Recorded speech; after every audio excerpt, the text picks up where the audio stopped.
Hello friends, मेरा नाम अभय साहू है। मेरा आपसे एक निवेदन है कि कोरोना की इस महामारी में घर में रहें, सुरक्षित रहें। आज का हमारा टॉपिक है मानव और पर्यावरण, जो कि कक्षा नवमीं के अध्याय 1 से लिया गया है। तो चलिए फ्रेंड्स, शुरुआत करते हैं आज की वीडियो की। तो पर्यावरण की भारतीय अवधारणा के बारे में आज हम चर्चा करेंगे। हम पर्यावरण के प्रति भारतीय अवधारणा की बात करें तो भारतीय प्राचीनतम वेदों में प्रकृति को माता के रूप में प्रस्तुत किया गया है। पर्यावरण के प्रति मानव की कृतज्ञता, संवेदनशीलता, सम्मान तथा आत्म सुरक्षा आदि में अभिव्यक्ति होती है। पर्यावरण और मानव एक दूसरे के पूरक रहे हैं। वेदों प्राकृतिक साधनों जैसे जैसे गंगा, यमुना, सरस्वती और वृक्ष जैसे पीपल, नीम, तुलसी पौधों की पूजा की जाती थी। सूर्य और पृथ्वी को नमन किया जाता था। प्रकृति ने हमारा बच्चों की तरह लालन पालन पोषण किया है। प्रकृति को वस्तुतः जीवन का पर्याय माना जाता है और हम और प्रकृति एक दूसरे के पूरक हैं। बौद्ध धर्म के प्रवर्तक भगवान बुद्ध को वट वृक्ष के नीचे ही ज्ञान प्राप्त हुआ था, अर्थात प्रकृति में ही ज्ञान प्राप्त हुआ था। जैन धर्म के कि किसी भी जैन धर्मों में किसी भी जीव की हिंसा निषेध है। इसी तरह सभी धर्मों के संवर्धन व संरक्षण का प्रावधान है। तो प्राकृतिक एवं सांस्कृतिक पर्यावरण के बारे में आज हम बात करते हैं। तो हम पहले जान लेते हैं पर्यावरण का अर्थ क्या होता है। तो पर्यावरण का अर्थ, शाब्दिक अर्थ है चारों ओर का घेरा। चारों ओर का घेरा जिससे हम घिरे हुए हैं, जैसे वायु, जल, पेड़ पौधे, पृथ्वी, चंद्रमा, आकाश, सूर्य, तारे आदि से हम घिरे हुए हैं। पर्यावरण मुख्यतः दो प्रकार का होता है साथियों। पहला प्राकृतिक पर्यावरण, दूसरा सांस्कृतिक। पर्यावरण के बारे में बात करें तो प्राकृतिक पर्यावरण दो प्रकार का होता है। पहला जैविक घटक, दूसरा अजैविक घटक। जैविक घटक वह होते हैं जो जीवित होते हैं, जैसे पेड़ पौधे, जीव जंतु। और अजैविक घटक वे जो जीवित नहीं होते, जैसे पर्वत, पहाड़ और मैदान। सामाजिक सांस्कृतिक पर्यावरण के भी दो प्रकार होते हैं। एक जो भौतिक रूप से दिखाई देते हैं, जैसे मकान, घर, खेत, खलिहान। और दूसरे जो व्यवहार के रूप में प्रकट होते हैं, जैसे धार्मिक रीति रिवाज, खान पान, रहन सहन आदि। पर्यावरण की विशेषताओं के बारे में बात करें तो पर्यावरण भौतिक एवं सांस्कृतिक तत्वों का समूह है। भौतिक और सांस्कृतिक तत्वों जिसका जिसमें समावेश है। पर्यावरण के तत्व अपार शक्ति के भंडार हैं। पर्यावरण में बहुत सी अपार शक्ति के भंडार हैं, जैसे कोयला इत्यादि। पर्यावरण का प्रभाव दृश्य एवं अदृश्य दोनों प्रकार से होता है। पर्यावरण की कुछ इफेक्ट्स जो हैं वो तो या तो कुछ दिखते हैं और कुछ नहीं दिखते हैं। पर्यावरण परिवर्तनशील भी है, कभी जलवायु का परिवर्तन होता है, ये सब हमारे पर्यावरण के अंग हैं। पर्यावरण के क्षेत्रीय विविधता पाई जाती है। हर जगह अलग अलग विविधताएं होती हैं। किसी स्थान पर कुछ और होता है और किसी स्थान पर कुछ और होता है, जैसे भाषा, बोली इत्यादि में हम देख सकते हैं, और रहन सहन में भी। पर्यावरण में पार्थिव एकता भी होती है। पर्यावरण की कार्य प्रणाली का भी नियमन होता है। पर्यावरण संसाधन, कोई भी वस्तु या पदार्थ जब मानव के लिए उपयोगी या मूल्यवान होती है तो उसे संसाधन कहते हैं। मैं एक बार दोहराता हूँ, कोई भी वस्तु या पदार्थ जब मानव के लिए उपयोगी या मूल्यवान होती है तो उसे संसाधन कहते हैं। संसाधन के प्रकार के बारे में बात करें तो संसाधन तीन प्रकार के होते हैं। पहला प्राकृतिक संसाधन, मानव संसाधन और मानव निर्मित संसाधन। मानव के संसाधन के प्रकार इस चार्ट की सहायता से हम सुगमता से अध्ययन करते हैं। प्राकृतिक संसाधन दो प्रकार के होते हैं, नवीकरणीय और अनवीकरणीय। इनके एग्जाम्पल्स दिए गए हैं जो मैं बताता हूँ। हवा, कृषि, जल, वन नवीकरणीय हैं, तथा अनवीकरणीय में दो हैं, चक्रीय और अचक्रीय। अचक्रीय जो जीवाश्म ईंधन है, जैसे कोयला, पेट्रोल, और चक्रीय धात्विक खनिज। दूसरा प्रकार हम देखें, मानव संसाधन, जनसंख्या, स्वास्थ्य, शिक्षा व कार्य क्षमता। तीसरे प्रकार की हम बात करें तो मानव निर्मित संसाधन, भवनें, सड़कें, सामाजिक एवं राजनीतिक संस्थाएं। इसका विस्तृत अध्ययन हम नेक्स्ट स्लाइड पर करते हैं। पहला, प्राकृतिक संसाधन की परिभाषा।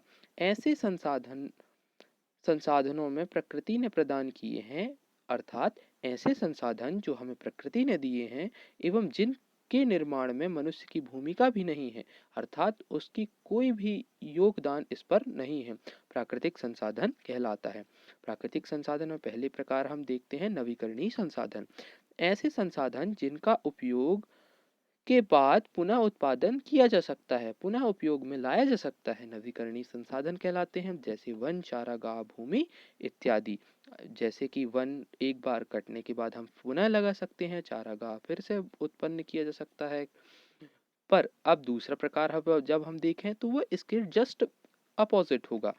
इसे कहेंगे अनवीकरणीय संसाधन। यह इसका पूरा विलोम है।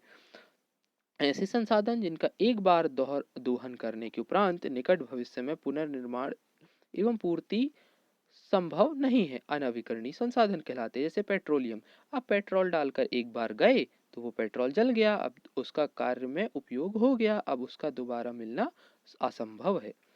मानव संसाधन के बारे में हम बात करें तो मानव संसाधन से तात्पर्य मानव की संख्या एवं योग्यता से है। शिक्षा और स्वास्थ्य मानव की मानसिक व शारीरिक क्षमता को बढ़ाते हैं। मानव स्वयं एक संसाधन है जो प्राकृतिक तत्वों को ज्ञान एवं श्रम व तकनीक के आधार पर संसाधन के रूप में प्रयुक्त करता है। किसी क्षेत्र की जनसंख्या के रूप में या संसाधन का निर्माता व उपभोक्ता दोनों ही है।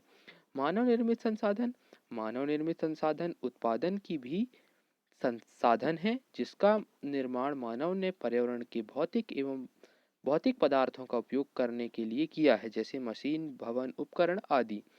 जैसे भूमि संसाधन, भूमि एक महत्वपूर्ण प्राकृतिक संसाधन है एवं संपूर्ण जीव जगत का आधार। मकान, रेल, सड़क, रेल मार्ग, इसी पदचारण, खनन, उद्योग, अधिकारियों ने तो वह भी कभी होता है।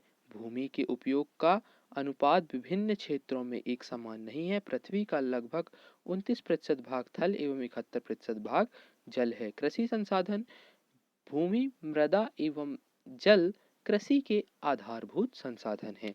कौन कौन? भूमि, मृदा एवं जल कृषि के आधारभूत संसाधन है। समुद्र तटीय मैदान तथा नदियों की घाटियों की जलोढ़ उपजाऊ मिट्टी में कृषि आसानी से किया जा सकता है। जलोढ़ मिट्टी में कृषि बहुत ही उपजाऊ होती है।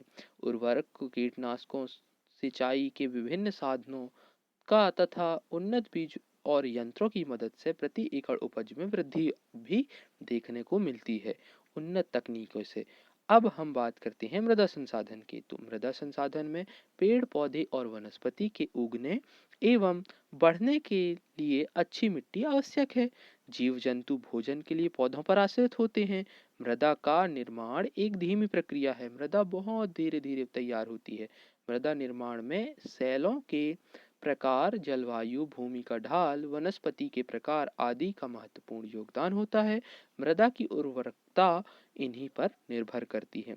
वन संसाधन, वन संसाधन के बारे में देखें, ये बहुत ही महत्वपूर्ण टॉपिक है। विश्व के कुल भूमि क्षेत्र का लगभग 30% भाग वनों से ढका हुआ है। वन उन्हीं क्षेत्र में पाए जाते हैं जहां वर्षा पर्याप्त मात्रा में होती है।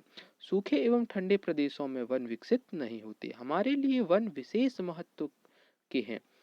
वृक्ष वायुमंडल से कार्बन डाइऑक्साइड लेते हैं और ऑक्सीजन छोड़ते हैं, अतः समस्त जीव के लिए प्राणवायु ऑक्सीजन के संचित कोष माने जाते हैं।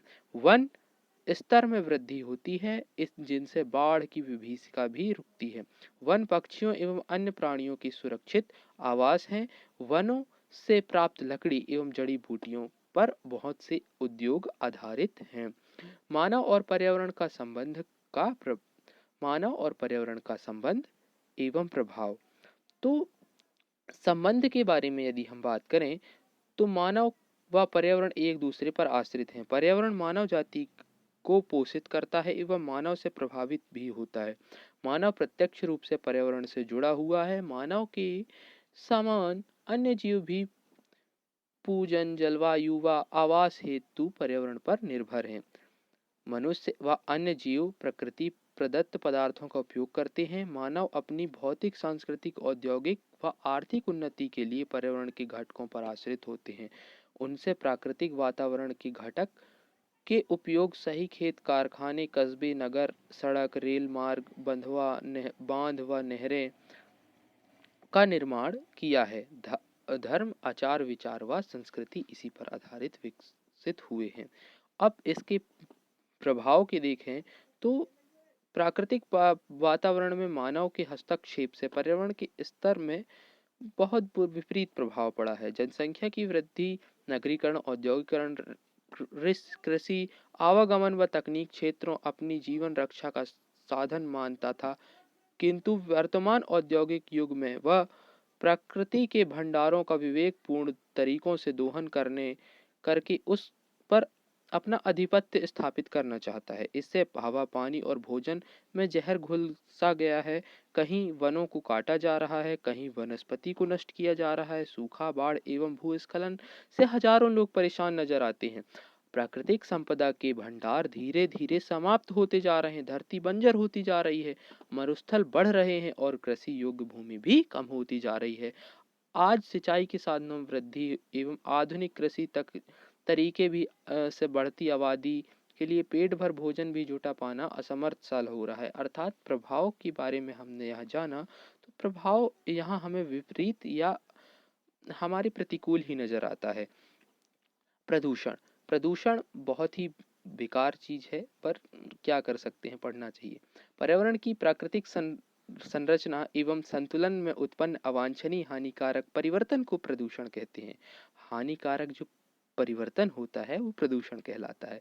प्रदूषण प्रदूषक के कारण होते हैं। अब प्रदूषक क्या होते हैं, चलिए देखते हैं। प्रदूषक वे अनुपयोगी पदार्थ होते हैं जो अनुचित मात्रा में उपस्थित होकर प्रदूषण के लिए जिम्मेदार होते हैं, प्रदूषक कहलाते हैं। प्रदूषक भी दो प्रकार के होते हैं। प्रदूषक, पहला प्राकृतिक प्रदूषक, दूसरा मानवीय प्रदूषक। जैसे प्रकृति द्वारा वायुमंडल में मिली विषाक्त गैसें, जैसे जब कभी ज्वालामुखी विस्फोट होता है तो कुछ अवांछनीय गैसें निकलती हैं जो वायुमंडल में मिलती हैं, वो कभी जहरीली होती हैं। मानवीय प्रदूषक जैसे कीटनाशक, उर्वरक, कांच, प्लास्टिक, रेडियोधर्मी पदार्थ, धातुएं, लेड, विभिन्न प्रकार के रसायन आदि ये मानवीय प्रदूषक आते हैं। ये मानव द्वारा निर्मित होते हैं। तो thanks for watching, like, share and subscribe my video. Thank you so much.